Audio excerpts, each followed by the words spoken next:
pretty quick for a little SUV. Still moves, right? Yeah, right. But feels very solid.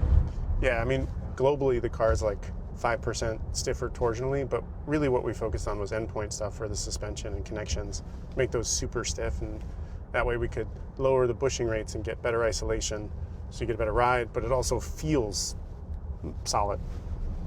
Yeah, it's lighter, but it feels heavier. Yeah, it's a very good way to And put it. not in the steering, just in the Like sort the of- agility, sort of the yeah, feel planted. of it. Yeah. Oh boy, it pulls hard. Yeah, it does, right? Yeah, it pulls hard all the way up.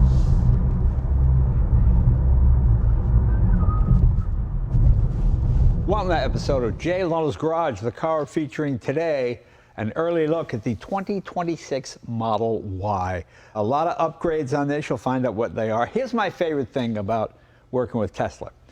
See, a lot of times they'll send like a product person or a sales representative. We have the designer, Franz, who designed it, and Lars, the engineer, to tell us all about the car. And these are the guys that made it what it is today. Let's bring them in. Franz and Lars. How you doing, guys? Good to see you. Hey, Jay, good to see you. How are you? It's so nice. That's right, Jay. You know, the new, you always get those kind of product guys. And that's what I like about Tesla. Cut right to the quick, get the guys that actually built the thing. Very cool. Now, the front end looks a lot cleaner to me. That's your area, design. That's the thing I picked up. But I'm sure there's a lot more subtle little design things here, isn't it? Because it's not just about design, it's about aerodynamics, correct? Well, it's about design and engineering, and Right. aerodynamics is a part of that. And Right. when we work together really well, we end up with a great product. You know, the idea with the new Model Y was to take the best-selling vehicle on the road and make it better. And we listened to customer feedback, something we're really good at doing. We just looked at, you know, what we're doing with new design language for Cybertruck, Cybercab, and you start to see that emerging in the new Model Y as well. So again, the front really distinctive now. It has its own personality. I think that's something that was lacking on the outgoing Model Y. You know, a lot of people thought it's just like a bigger Model 3. Now it has its own unique headlights, unique front end look, and with that, we were able to make the car more efficient. So Now, giving is back this range. the best-selling car in this segment of the market? It's the best-selling car in the world in 2023. Oh, is that period. right? Yeah. And we think 2024, the numbers aren't out yet, but we're pretty sure 2024 as well. You know, it's funny because people who don't really know, well, how many cars does Tesla sell here? Like 10,000? No, it's the Couple best. million, yeah. It's the best-selling car in the world now. Yeah, and in millions. the luxury segment, beats Mercedes-Benz, Lexus, everybody combined. Yeah. Yeah. Which is pretty amazing. Each year, the change is just subtle. It just becomes a better-looking version. That's the goal. Yeah. And this That's is my the job. dual motor version. This is a dual motor. Okay. It's actually, we're starting with the launch edition. And then all of the other variants, the dual motor base edition, rear wheel drive, performance, the 7-seater options, those will come later in the year. And this is about what, 46,000? So yeah, the base price of the launch edition is $46,990, but we get all the bells and whistles, including everything. It's $59,990 to start, and then we'll, you know. Yeah, but that's with dual motor. Dual motor in launch edition is 455 horsepower, All right. 430 foot-pounds of torque. The base dual motor is 410 horsepower. But you know, that's like, it's not just horsepower, it's the torque that matters, and we get that power straight off the line. So Right. 0 to 60 is improved on this car, goes 0 to 60 in 4.1 seconds. Well, that's the old saying, horsepower sells cars, torque wins races. That's right. Yeah. I was talking with someone, they said, oh, I like these headlights. But these are not the headlights. Correct. These are not the Yeah, headlights. these are not the headlights. This is just a light bar, Headlights right? are actually down here. Okay. And this is a distinctive light bar, also DRL, daytime running lights, so required, you know. Well, let me ask you something about headlights. Now, these look lower to me. Is there something about the light that's different? Because it seems like this would be awful low to meet the... Yeah, I mean, the headlight height requirement doesn't change based on the vehicle type. And so actually the headlight position there, the fender's raised just a little bit. Yep. The old headlight was about here. Right. So it is a couple inches lower, but it's still well within the requirements. Okay. Cool thing about the headlights, you know, they're matrix style headlights, so they have the ability to change their, you know, their beam pattern. And we're going to launch in a couple of months, right after we start delivering automatic adaptive driving beams. So first in the US should be, when other cars are coming at you, the lights will turn off to the oncoming traffic so they don't get blinded. Yeah, because, you know, I noticed something maybe it's me. I'm maybe getting old. The LED headlights seem so much brighter. Oh, they're Yeah. bright. I Yeah, mean, they're much you know, brighter. I come up with a Coldwater Canyon and a car's coming. I'm like, Yeah, blinded. I'm like, geez, I'll flash my lights and realize those are the low beams. Yeah. Yeah. They flash me back. Yeah. Yeah. But with this matrix technology now, you know, we'll be able to not blind you, Right. but you'll still be able to see everything else on the road. So Okay, So very safer good. for you and for the people coming at you. Yeah, very good. What else do we have new at the front? I mean, the front end, I think it's a very good, you were talking about the design, Franz, but like it's a great merge of engineering and design. So we get the look Franz wants, but with this light bar, we also get improved front end aerodynamics. We have this kind of faceted sort of shingled feature here that allows us to flow the air up over the top faster and quicker than before and get a nice laminar flow going on the back. The coefficient of drag, you know, overall is down as low as 0.22 now, depending on what wheels and tires you have. It's like a 4 or 5% improvement. It's really because of this front end.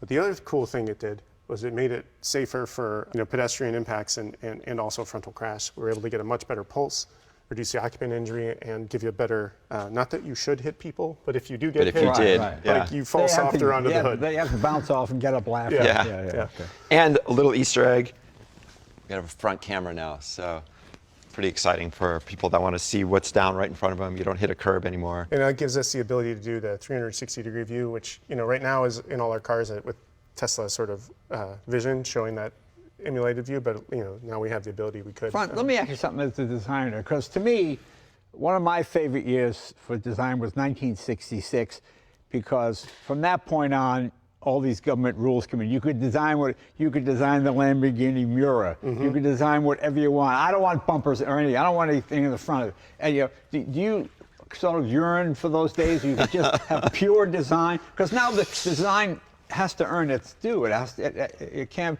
look good but not be efficient. Efficiency comes first. Correct. I mean, I think the role of the designer is to take the rules and regulations and make them feel like they don't actually exist. Right. And then I think we do a pretty good job of that with our group, where we make a beautiful looking car that meets all the regulations and all the engineering requirements, but it doesn't feel like it's kind of hit with that ugly stick, you know? Right, So right, yeah.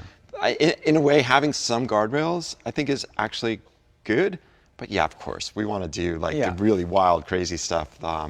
And, you know, maybe one day we'll get back to that. Like when the what was it, the 5960 Chevy came out with the bat wing rear ends, Yeah, and they had, exactly. oh, it works as a pontoon to Right. keep you know, to keep you they- straight on the highway. all this phony The stuff. stories are great, right? Yeah. The rear end would lift up and hilarious. So I mean, yeah, definitely yearn for those days, but you know, again, having the guardrails also makes us focus, because you can get lost in the ability to do anything. You know? Are you surprised we still have side view mirrors? Yeah. Because I A little would have bit. thought by this point we'd have just a small camera here, and you mean like the one right below This it? is an enormous piece of equipment here, and the drag must be pretty Yeah, we actually substantial. added a feature. You can see see that it, your line? hand is on it. That Yeah. feature is to improve the aero drag, but also the acoustic drag on the windows. So the cabin noise is quieter. With this little ridge here, it actually helps the airflow around. Because I found with modern cars, sometimes I go, "Oh, I'm just trying to see around Around the mirror. the mirror. Yeah. Yeah. Hopefully it's coming soon. We'll replace that with a monitor inside the car, Right. you know, kind of equal size. But actually with full self-driving, you don't need mirrors at all, Yeah. right? The car is going to drive for you, so you just sit back. But you still wanna. Yeah. Europe has regulations that allow what Franz just Right. talked about. The U.S. and the rest of the world just have to Okay. catch up. Well, we're always late with that. I remember in 1957 when dual headlights came out, in a lot of states they had to make a single headlight model. Yeah. Because Connecticut you couldn't do it. A few other dual headlights are too bright. You know. If only Yeah. they saw today's LEDs, right? Yeah. Right. Yeah, exactly. I mean, there are still some rules like that. In some states, they dictate, you know, 1 or 2 states dictate what all the requirements for every state Yeah. have to be, and we have to abide by that. I will say, like, when it comes to design and engineering, and Franz, you can tell me I'm wrong, but like I tell my team, and we try to bend over backwards to give the designers whatever they want. Like other companies I've worked at, like in the past, was sort of like engineering, here's the rule, here's a regulation. And at Tesla, we're like, okay, that's what you want. Let's figure out how we can make it work. Kind of like this headlight situation we were talking about. I don't know, nominally people would have probably just put it up here. But Franz didn't want this like 2-beam sort of headlight thing. We're like, Yeah. okay, we'll figure it out. We wanted to make a non-traditional front end. We wanted to kind of take it into the future. We started seeing that with the Cybertruck and Cybercab, so we wanted to continue that futuristic. Well, it is funny, advanced you know, feel. because you can't sell something before it's time. We learned in history, like when the Chrysler Airflow came out, oh, what a beautiful car, smooth, aerodynamic, but it didn't have a Of its big time. grill that, Yeah. like Right. this to push Right. the air out of Right. the way, you know. And people, oh, it doesn't look expensive. It didn't have a big ornament on the front of a man or a bird or something. Like Duesenberg hated that. Yeah, he did. But everybody wanted an ornament when they bought a Duesenberg, so the dealers came out with what they called the Duesenbird, that long, The little bird, yeah. that little thing Right. on the front. Right. And that was not factory. You know, the engineers were like, no, we don't want. Oh, all right, fine, that's what people want. Funny you should say that, Jay. You may notice Yes, no grill on the there's no front. grill and no Right. badge up front. We Right. took the T off. We figured Franz's styles were iconic enough. People know it's a Tesla. But you know, like after the war, they didn't call it a hood ornament; they called it a gun sight. Yeah. You know, so you had like Right, yeah. you had a fighter pilot Right. sort of thing on your car. Right. You know. Yeah, but remember the turn signals are out here on the Chryslers. Yeah, with the little You have tips to on look them. outside to see if the blinkers on. you Yeah. know. Hilarious. And Pontiac actually had the crosshatch, you know, that you could like see right down the middle. Now I noticed for a while there, disappearing windshield wipers were the big deal. Tuck them under. Yeah, but now they're sort of visible again. Is there much drag with these? Well, luckily there's just a hint of a flip in the hood. Yeah, I see in that. in the surface, so it Yeah. really is just deflecting the air over. And it's always a game of how small can we make this to allow the wipers to come out. We still need pressure on the wipers so that they actually clean the glass when you need them. And so we're just always playing with that balance. And these are they're just out of the airflow. Well, like that car over there, that Citroen SM, that's the best car to drive in the rain because you don't need the wipers. It just goes around the. It just Yeah. goes. I mean, in a heavy rain, obviously, Right. really. But for the most part, I rarely turned them on, and that's 1971. So that's 50 years ago. I mean, it's pretty amazing. Okay, let's move along down the line here. What else do we have? I mean, the wheels are new and tires. This is actually our lowest combination rolling resistance and aerodynamic wheel and tire set that we've ever put on an SUV. Right. This is a Helix version 2. On the other one, on the 19-inch, you get the CrossFlow, has removable covers. But these are, you know, we spend a lot of time down here in this airflow area. You can see how the tire comes and meets the wheel like this. Right. This like transition here is super important to keeping the air tight on the side of the car and reducing that drag. So a lot of work went into that with the team. Similarly, we got this little lip here on the edge of the side repeater. That's actually to self-clean the camera. Okay. So it creates an eddy current in the air. It comes up and it flows over and it cleans that camera and makes sure that there's no water getting on the camera there. I mean, Lars, you also mentioned that like we have an air curtain, so Yes. air comes through here, and you can see it comes out here and flows just over the tire. So combining that with the design of the lip of the rim and the section of the tire, you just get a really clear. Now, one flow. feature I would always see in cars of the future would be skirts. The wheel would be enclosed, and the rear would be, you just see the bottom of bottom, the tire. yeah. And it sort of made sense. Oh, aerodynamics, that's for. But that never caught on, did it? It's just too much Well, trouble. I mean, the front tires have to turn, so that's Right. always a problem. Right. You had some of those older cars where they encased it in the housing. The whole fender, yeah. And then the rear, like really with everything Ron's talking about, like the benefits just aren't, they outweigh the cons because then you can't change a tire, you got to Right. take off the thing. Right. And like we don't really have that much, you know, detachment back there or anything from even the shape we have here. And people like to see the wheels, like on your Citroen back there. Right, You know, right, you couldn't see exactly. the rear wheel, and it doesn't feel as sporty and Obviously, the flush handles. Same handles, same. flush as Yeah, before. same handles. Not so much new on the body side. There's a lot new in the interior. We'll get to that in a little bit. And this is a pretty high roof line, isn't it? This roof is actually just a couple of fractions of an inch shorter than the old Model Y, but we have the same interior headroom. Yeah. But Well, the, I remember Ed Welburn telling me the height of the average American automobile now is the same as it was in 1938. Oh, I 'Cause believe there's so that. many That I believe. SUVs. Yeah, the SUVs, You know, yeah. you had a DeSoto, and the Yeah. guy's here, and the roof is up here. You Yeah. know, and that's where we are again. Yeah, He- same he- place. He thought that was pretty funny for some reason. We haven't come that far because it's the same height as it was in 1938. All cyclical, right? that roof's super cool, though. That roof is the first application of low emissivity glass Right. In an automotive application. You get that a lot in And architectural what kind of design. glass did you call it? Low emissivity, low E. Have Okay. you heard of low E? It's Okay. architectural glass usually. Right. But what that does is allows us to reject about 25, 30% more of the heat that's coming in the car. With a glass roof, obviously it can get hot in the sun. Right. And so we actually put what that technology is it's like micro deposits of silver all throughout the glass. And that silver reflects the heat and it keeps the cabin, cooler on the inside.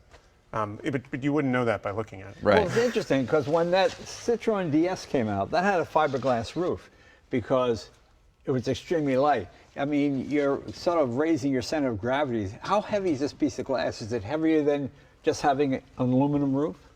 When you have an aluminum roof, you often add the headliner in. Right. So adding a full glass roof with the open headliner ends up only being a couple of pounds heavier. And okay.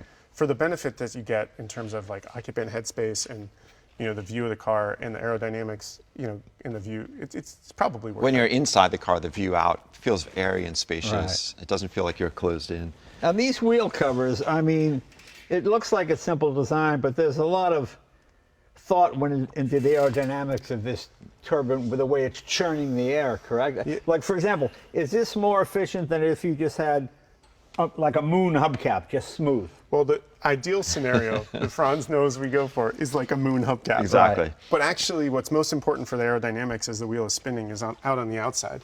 So you see this outer inch here. Mm-hmm. If you actually reach behind it, you'll notice there's nothing behind there. That right there, you see how it falls away? Oh, yeah, yeah. That right there is really the 80-20 for us when it comes to aerodynamics, and that's where we put a lot of effort in. And then Franz does a lot of work to try and make the wheel still flow down to the center, look big, look sporty, while giving us that little surface. Now, to the uninitiated, it seems that like that churning air would force cool air into the brakes. Is that what it does? Does it sort of? It actually kind of pumps it out. Pulls it out. Sucks pulls it from it out. underneath. Okay. Yeah. And it's different front and rear, so the aerodynamic flow of the air through the wheel is different in the front and the rear. So, ideally you'd want a different wheel design for the front than in the rear, and then multiply that to the same. But they're the same, from an efficiency perspective. So we balance it right. front and rear. Okay. Very good. Okay, let's see what else we have. The back end is great. It's really new stuff back here. Well, this is my favorite part of the car, the rear. Especially these haunches here. I first became aware of that on a car. David North designed the '66 Tornado, and it looked like shoulders, right? It looked like shoulders. Yeah. It looked like when you see an animal like a cougar about to. Yeah. It gives you that. So the Miura has that too. And so the feminine front end, masculine rear end, which is kind of neat. And this is I was looking at this thinking, what am I missing here? And then I realized, there's no light here, is there? This is super cool. This is a world first. Really. Yeah, first in the industry, we believe, of an indirect running light, basically. So there's no direct light that you see. It's all reflected on this panel. We've designed the custom texture, and then we just drop out the word mark. And it really creates a unique, fresh look. There's a lot of cars with, LED light strips that go across the car, right. But this is really soft and just gives a really fresh, new way. Well, it's interesting because you'd think there'd be some government regulation. No, you must have a light right here. Right. It cannot be reflected. It cannot be. But there's not, is there? Well, there is. There's a light. The regulation is how much lumens come off the surface, but it never defines what kind of surface that has to be. Right. So this is what I was talking about earlier, where we try really hard to give the team what they want. And so the light's actually coming from up top, and it's reflecting off that surface that Franz talked about. But the amount of light you see is actually meets the requirement. Now, is this a third brake light as well? No, third brake light's still in the glass. Oh, it's in the. Okay, I can't see it. And then the brake lights and turn indicators are still here, so you still get a little bit of that distinctive look when the brakes are on. Okay. Cool story about this. So Franz and I were in the studio, and originally this was a 3-piece lamp. Yeah. And I remember Franz standing there behind it, looking at the brake and the light, because when you had 3 pieces, we had a tiny little gap. Right. And Franz is like, I hate it. I hate it. Yeah, hate it. And he's looking at me, and I'm like, yeah, it's got to be 1 piece. Yeah. And so we actually had to go with our lighting suppliers, buy the machines that were never made this big before. This is over 5 feet wide. It's like 5 foot 3 inches or something wide light. And we had to buy new machines, just like we did with our Giga castings, to make the biggest injection molding machine 2-shot in the world, and we have them, in one in each continent. Well, let me ask you about that, because you guys as engineers and designers, I remember I'd always read about Carroll Shelby, and whether it's GM or Ford, like when they wanted to put the louvers in the front of the Corvette. No, just draw them on. It's too expensive to do that. I mean, at Tesla, it seems like you don't have that problem. You need something, you get it. You know, like the idea that, oh, there's a little break here that drives you nuts, but the average person wouldn't notice it, so let's not bother. You know what I'm saying? I mean, cost engineering is a real thing, but like you gotta. I mean, I think that too many people stop at like, oh, it's hard, but actually, making one part is easier than making 3. Right. And you only have to ship one part, so the logistics go down. And like we try like to pull costs out of other areas and put it in areas that are really important. And overall, like cost isn't there, but the first answer to any idea is not no, but it costs this much. It's yes, and I'll figure out how to do it. And we pay attention to the details, and details eventually they add up to the whole, right? So when you have a car with, doesn't have a lot of excessive stuff, those little details make all the difference. Well, that's what I like about Tesla.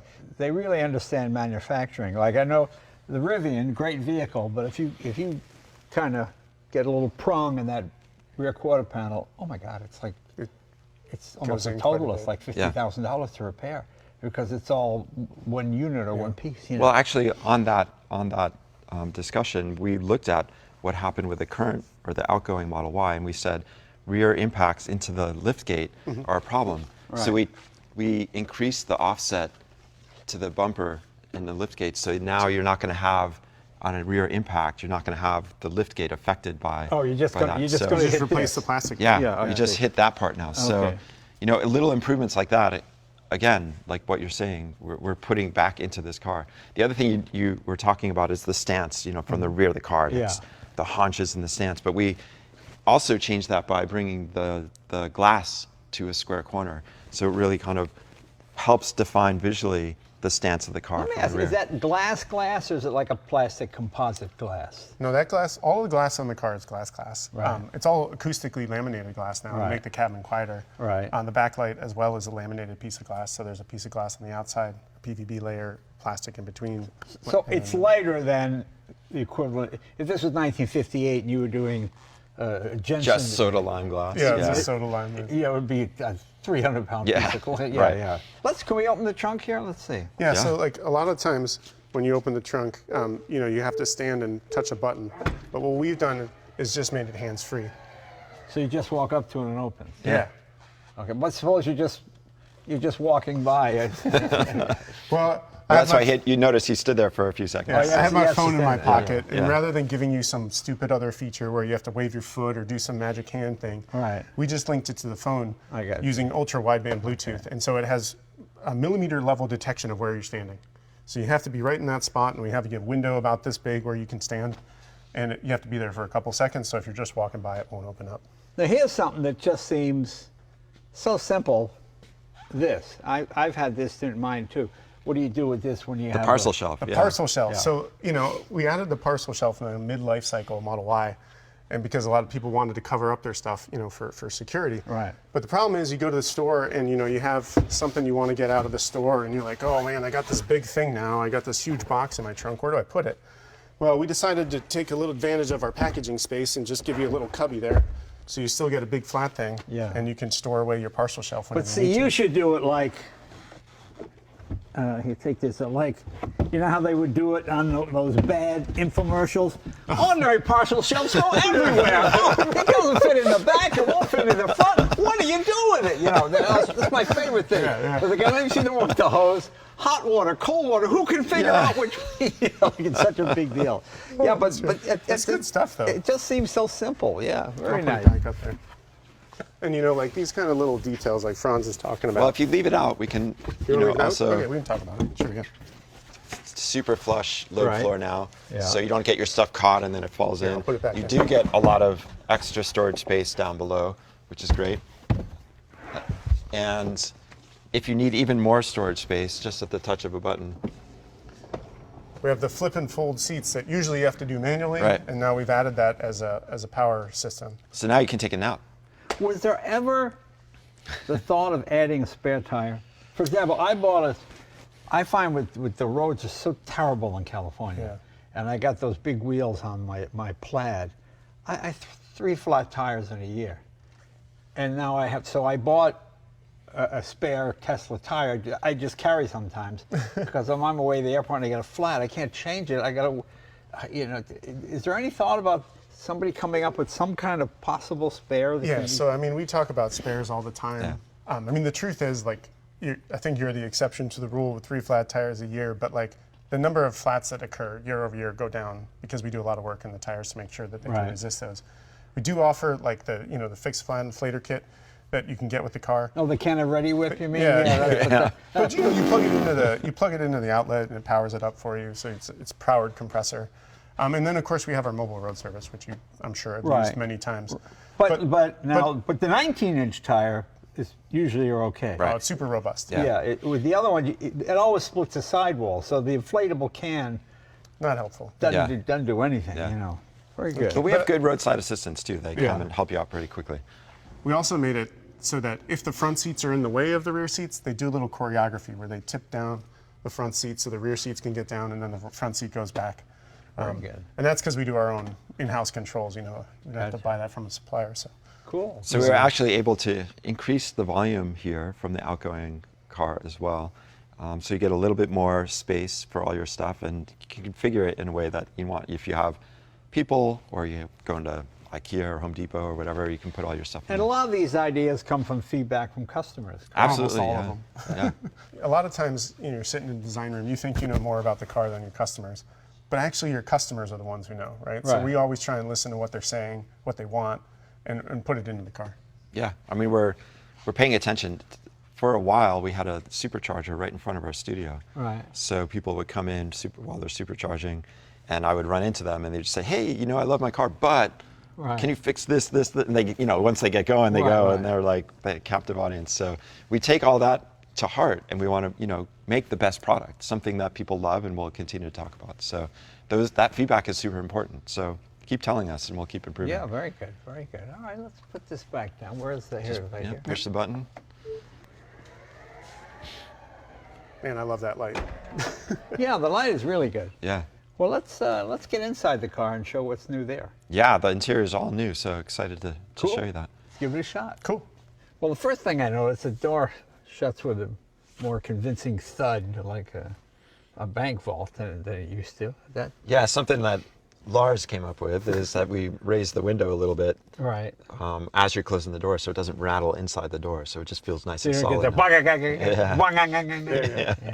It goes back down after you close the door, but it's just a little trick we do to make the car nice. Right. Let's see what else is new. Well, the whole interior is new, so I think what we did was we obviously listened to a lot of feedback. We improved the material story in here, but we created a really nice wraparound design. And we have ambient lighting now in the car, so a million colors. You can choose your mood. You can change the colors. Change the color to whatever you want. And we have just new materials all the way through. The air blade has textile on the top now, running around in the door, and the white it's a synthetic leather. Right. And it's super easy to clean. People are like, "Oh, I'm not sure about white. It's gonna get dirty." But you just soap and water cleans right up, and soap and water. Yeah. Well, how do you dry it with towel, I guess. A towel, I guess. All right. Okay. Very good. But yeah, if you have kids, I have kids, and we have a white interior in our car, and it looks like brand new. And so again, with this new wraparound design, we have a center console now with 2 phones for charging. You can charge 2 phones like you're doing right now. One thing that's actually quite nice, and we listened to the customers on this, is we brought back the stock for the indicators. So. Oh, thank you. Yes. Oh, that's that is great, because that's the idea of I always have to look at my.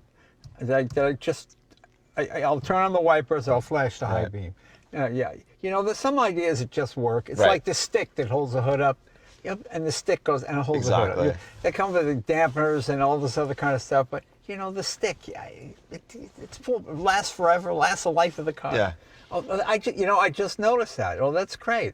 So when you indicate the left turn, right turn comes up on the screen as well. So and we have some blind spot warnings that appear there as well. But well, it's interesting when I talk to a lot of people, they seem to want the return of buttons and switches again.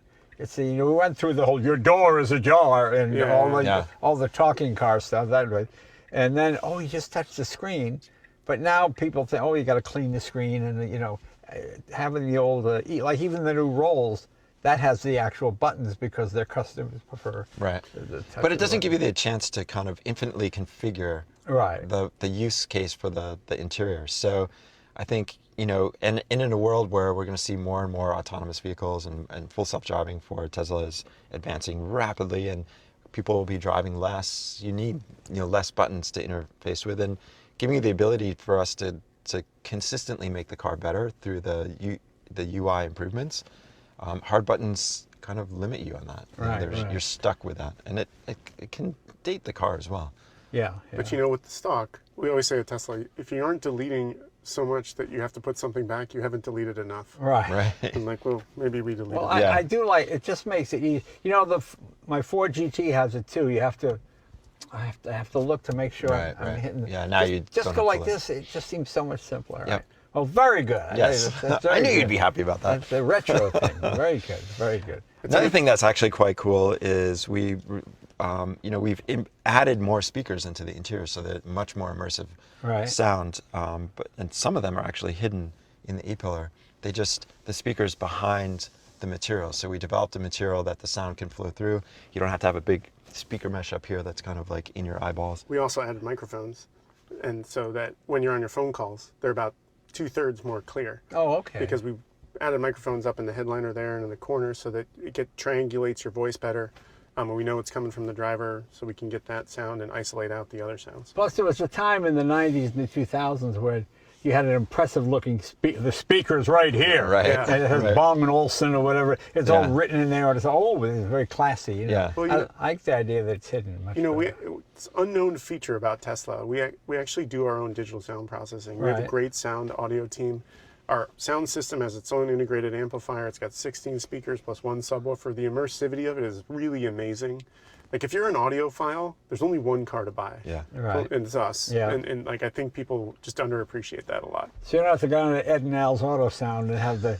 Remember, that was a big thing. You buy a new car, first thing you do is Change the stereo. Yeah. Put You the put Kenwood the little unit. handle that pulls out, and you Yeah. can take it with you Oh with yeah, a take suitcase. it with you. That's so funny. Yeah. On the audio system, back here I actually get my own space now. Yeah. So we have a 8-inch screen back here. We took over just from the new Model 3. But new on this car is really awesome is you can actually pair your Bluetooth to the back screen and watch something different. So the kids can watch a cartoon Right. And you can listen to whatever you want listen up to front. up your own front. So music. you don't have to interact with your family at all. Exactly. That's fantastic. Yeah. Those long road trips just got so much easier. We're driving through the Grand. What are you going to watch when you're going through the Grand Canyon? You got to have something to look at. Yeah, That's right. Okay, and this is just a mirror or the camera too? Just a mirror there. Okay. Right above that is the camera. Okay. Another really kind of technological innovation sort of hidden in here is we actually have had a radar up there for a number of years, an interior cabin radar. And what we're doing with that now is we're actually classifying occupants. So we're looking at the size of the occupant in there, the height, the weight, the heartbeat, and we're able to use that information more directly to better adjust our safety systems, such as the safety belt and the airbag, based on who's in the seat.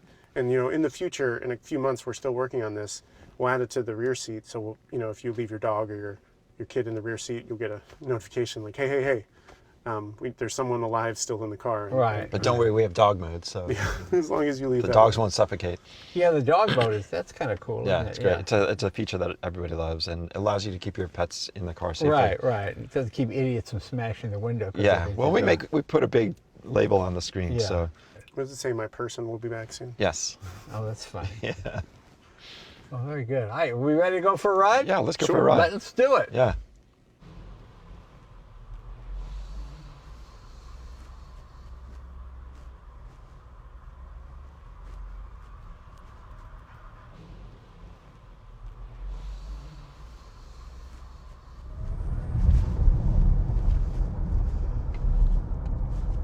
Pretty quick for a little Yeah, SUV. still Very moves, quick. right? Yeah, very nice. But feels very solid. Yeah, I mean, we actually did a lot of work on the underbody that you don't see.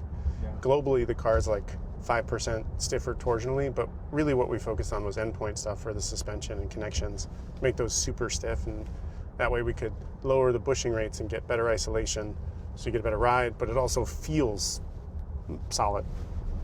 Yeah, it's lighter, but it feels heavier. Yeah, it's a good way to And put it. not in the steering, just in the Like sort the of- agility, sort of the feel planted. of it. Right? Yeah. Well, the suspension's all new in that regard. You know, we redid the front and rear kinematics. The rear kinematics really focusing on impact noise. It's a big complaint from a lot of our customers. Impact noise is down about 25-30%, and that all comes from the suspension geometry and that point stiffening that we were talking about. Let the body flow back there and reduce that booming that people get annoyed by.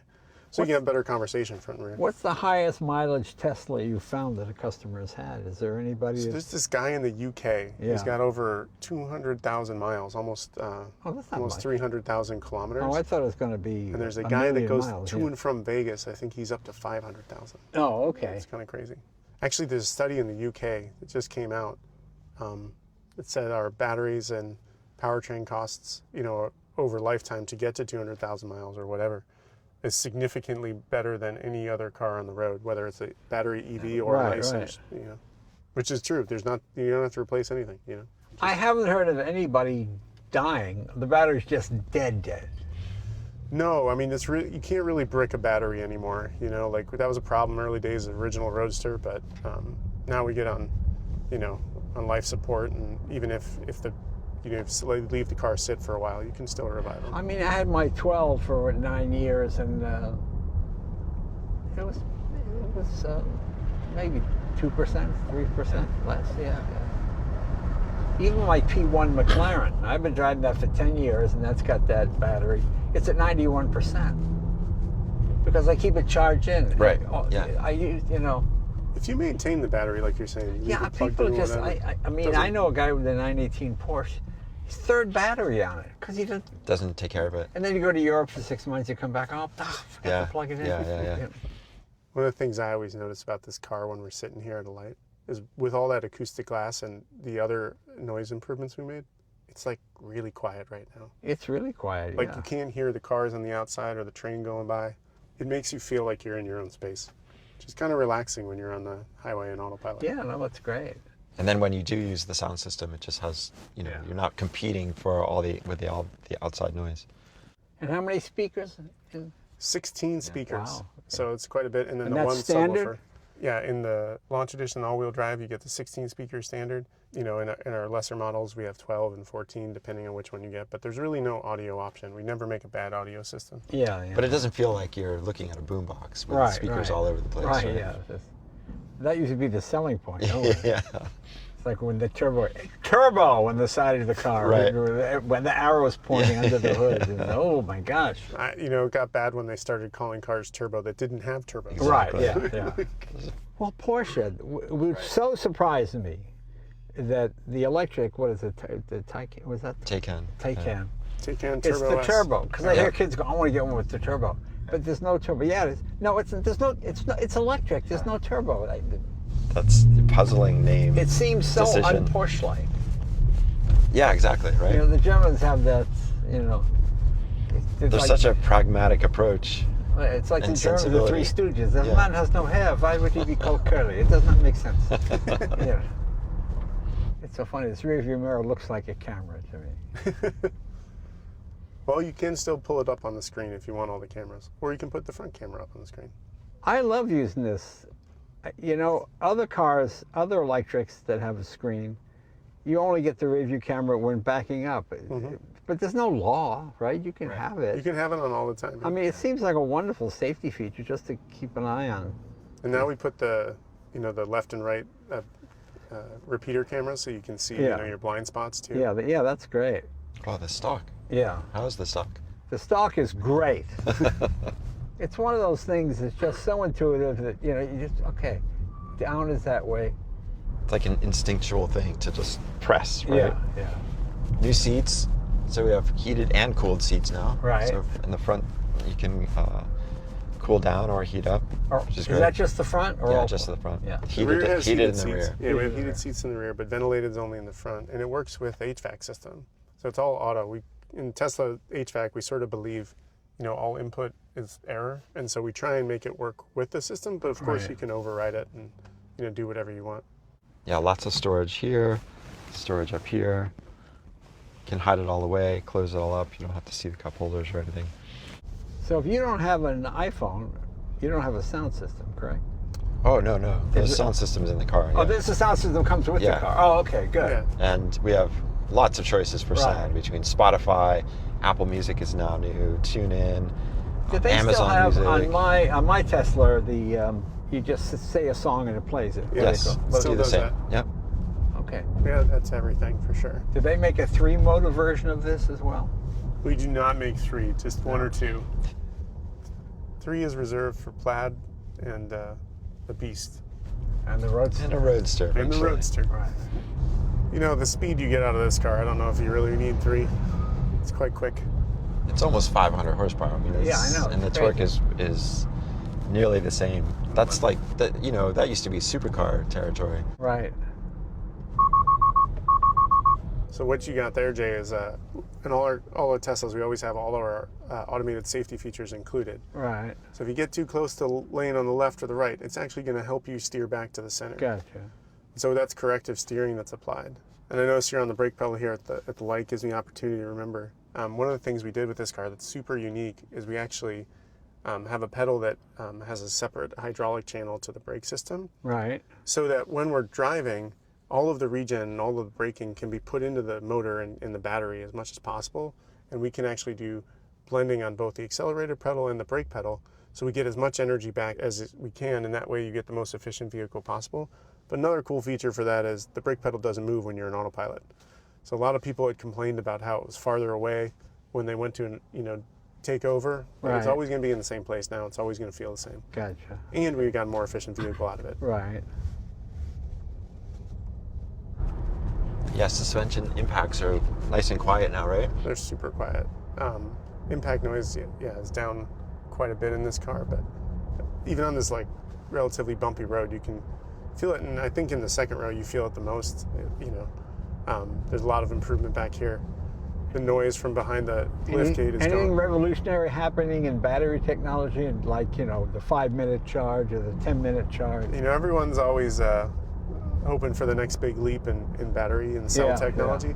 The reality is it's like an incremental thing to improve it, and we're always working on new improvements. One of the things we did just this winter for charging was, in the cold, our batteries don't like to take energy. Right. No batteries do. So we actually started using preconditioning, and which we've done for a while, where we take heat out of the motors and other places and put it into the batteries to get ready to charge. And we started using the supercharger with a thing we call AC current ripple to heat up the batteries so that you can charge faster, even when it's minus 20 out. Yeah. I actually was just up in Alaska with our team testing that.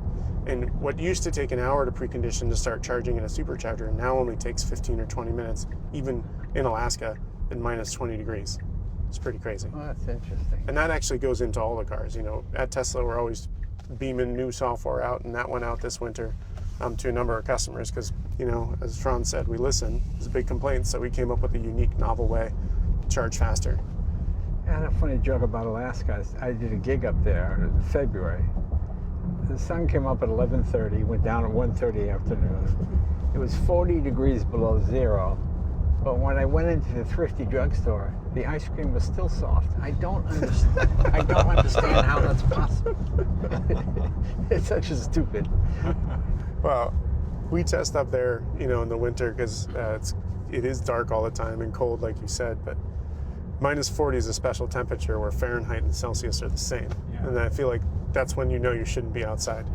But a lot of people say, do your cars work in the winter? And I mean, we spend months up there making sure that they work in the cold and making improvements in charging. Just dealing with all the stupid myths and misconceptions is just got to be frustrating. Yeah.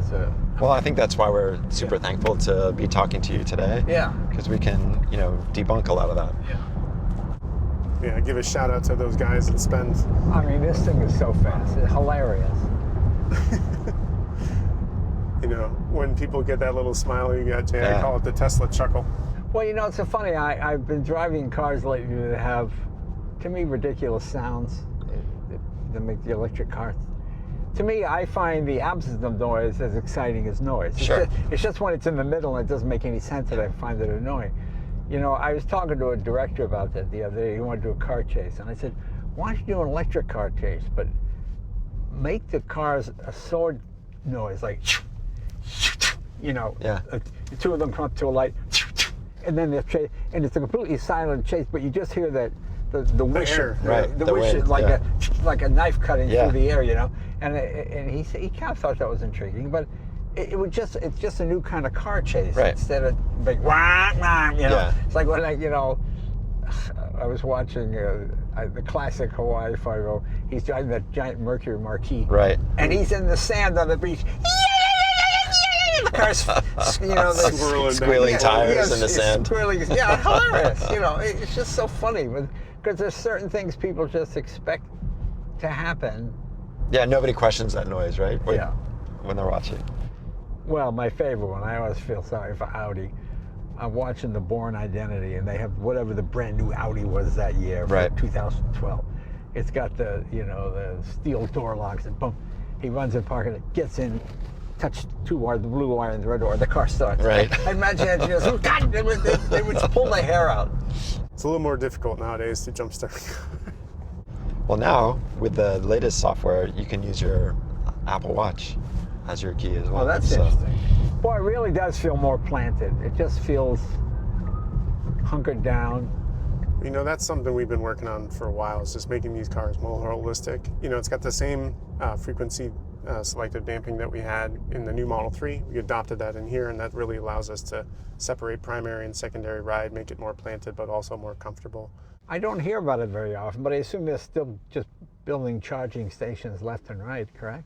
That is correct. Yeah, we are expanding the supercharger network all the time, and we've also put a lot of effort into expanding like AC charging or destination charging, overnight charging. But it's all over the States, all over Europe. You can charge, you know, pretty much anywhere you want in China and in Japan. All the major countries. Does have California have the most charging stations? it. That's a tough one. Probably. I Yeah, mean, California is like the biggest state, Right. you know, population-wise. But you can pretty much go anywhere and find a supercharger. Right. You know, You can actually inside pull 'em on the map. cities, outside cities. Click charger there on the right, Franz, and you can pull them up. There's all the ones nearby. Oh yeah, look at that. It's like a Red Sea. Yeah. So all the dots give you an idea of where we are locally. And I guess there are people that still have the first gen that still get free supercharging. Yes, There's a that's handful correct. of those people out there. That is Yeah, correct. and the guy will never sell it now. That's right. Just That's right. Primarily for that reason. Yep. One of the cool things about the charging network that you see on here and Trip Planner is like in this new software that you get with Model Y, and it'll be beamed everything. We upgraded our Trip Planner to include not only the number of people that are at the charger, but also the rate of charge and the weather, which Franz is putting on here. Of course, we're in Southern California, so Right. there's not much weather. So there's no Right. weather right now, but there's a weather overlay for what's happening. And we include that weather now in the Trip Planner. So if you're going up through the mountains and it's raining and cold and you're going to be using more heat, Right. it'll be included in Trip Planner, so we know that you can trust that and get to your destination with the right amount of charge. How much heat does, obviously you're better off running just your heated seat rather than heating the whole car, correct? Well, I mean, we balance that, but like with the heat pump system, we're actually not like generating heat unless we need it in the cold. Right. We have a 12 kilowatt compressor that can generate heat, but what we're doing is we're taking the waste heat from the motor, and just like an IC engine, Right. and using that to heat the cabin. But with a heat pump, it's really cool because you can just move heat around. And so like when you think about cooling, you also think, oh, I need to have a condenser and to cool things down. But actually what we do with the heat pump and the heat exchanger is we just suck the heat out of the cabin, and that way we're using the heat pump to cool as well and putting heat where it needs to go, whether that be the battery or the motor. What's not possible now but will be someday? Anything you think of, like, I mean, I can remember even as much as 20 years ago, oh, it'll take 100 years to convert from gas to electric. Remember that all Yeah. that talk, it'll be the 21st century before that ever happened. And of course, it's literally happening. I mean, it slowed down a little bit. It's going to be 2030, but then everybody kind of got scared. Flying car? Yeah, flying car. That's never going to happen. That seems really stupid. Never say never. That seems like the dumbest thing to me. Yeah, but it'd be fun. Would be fun. Well, just the idea that, imagine the average idiot, somebody's below But in a more you. automated and autonomous environment, then I think you run into those issues less and less. I think that's really where you hit the nose, Franz. Like, what's not possible now, but almost in the future, is this fully autonomous driving. Right. Like, we are really close. We're doing it, fully autonomous rides in our engineering fleet right now, and in Texas, and that's coming around the corner. And I don't think people really realize how close it is to just getting in a car, pressing the destination, and then getting there without even touching the wheel or the pedals. And like, that's going to be ubiquitous, I think, faster than and then anyone imagines. the absence of wheels and pedals because of that. Exactly. Like Cybercab, when we did the October event, no wheels, no pedals. Well, it seems like you would always have to have some sort of filter. For example, there's no crank here, but if this electric window didn't work, there's a way to get the window down, correct? Or the door. The door can door open, open, it's a manual button. Right. In the front, you got the manual release, and in the back, here in the... I think I would always want something, so it just seems a little... Yeah, I think people feel comfortable with that emergency stop button. But, you get in a plane or a train, you have no control. You just get to the destination. Right. So it'll be similar to that feeling. Well, Tesla's robo-taxi is supposed to start pretty soon, isn't it? Yeah, the cybercabs are, like Lars was saying, we're testing in Texas and rolling it out. And, starting in June, we'll have cybercabs rolling around in the Texas area. So super exciting. And I think that's going to be like we were talking about, that'll be the technology that feels like the future, but it's happening today. Right. And every Tesla comes fully capable with that. This car does. Your car has it. And so when I'm sort of like thinking about in my life is my kids here, they're 8 and 10. And I wonder if they're ever going to drive a car. Like, I think about it all the time. It was the first thing I wanted to do when I was 16, and my kids, I get in the car and they're like, Dad, put it on autopilot. I think they're just never going to drive. But as a parent, you want safety for your kids, right? And Yeah, but autopilot's something, already for proven example, to be safer. People still want to sail, Yeah, that's true. because you want the wind and all, And people want to ride horses. People, they ride horses, they climb, they rock climb. I think. But it's not the primary means of getting from A to B. You do it for anymore. recreation. Exactly.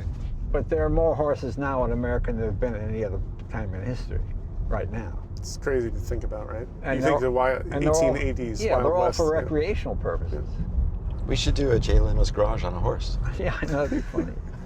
Well, that's why when the Model T came out, oh my God, there used to be 60,000 tons of manure on the streets of New York every single day. Yeah. People died of dysentery in the summer, the smell and the heat, and people become sick. And suddenly Henry Ford comes along and here's a little blue smoke in your face. Oh, this is quite pleasant. Right. Makes you feel a little high. It's okay. Yeah, it's all right. It seemed like a good idea. Well, actually, back on safety for your kids, if you do have a new kid learning how to drive, we actually have parental controls in the Tesla, so you can set the maximum acceleration and speed. Oh, that's interesting. Put a LAC password in. One of the things my parents did when I first learned how to drive is they only let me drive the old car 0-60 in like 18 seconds. Yeah. Top speed of 80 miles per hour. That's It was a funny. diesel. Still have that car. Of course, I turbocharged it and made it quite a bit faster, but they were trying to control It's safety that funny. way. The one thing I noticed with really young kids today, like 7, 8, 9, if I take my Countach to a car show, cool. You want to sit in it? Oh, no. Yeah. No, they don't. When I was a kid, God, Yeah, sit in it. yeah. I'll sit in it. Yeah, Yeah. that's great. But now there's like, But they said the same thing when I was a kid. Television was going to ruin everything. Kids will never read books; they'll just watch television. I suppose there's a certain amount of truth to that. Give my kids a television or a book, Yeah. can tell you which one they're going to pick. Yeah. But nobody really watches television anymore. Right, do they? yeah. It's true. Oh boy, it pulls hard. Yeah, it does, right? Yeah, it pulls hard all the way up.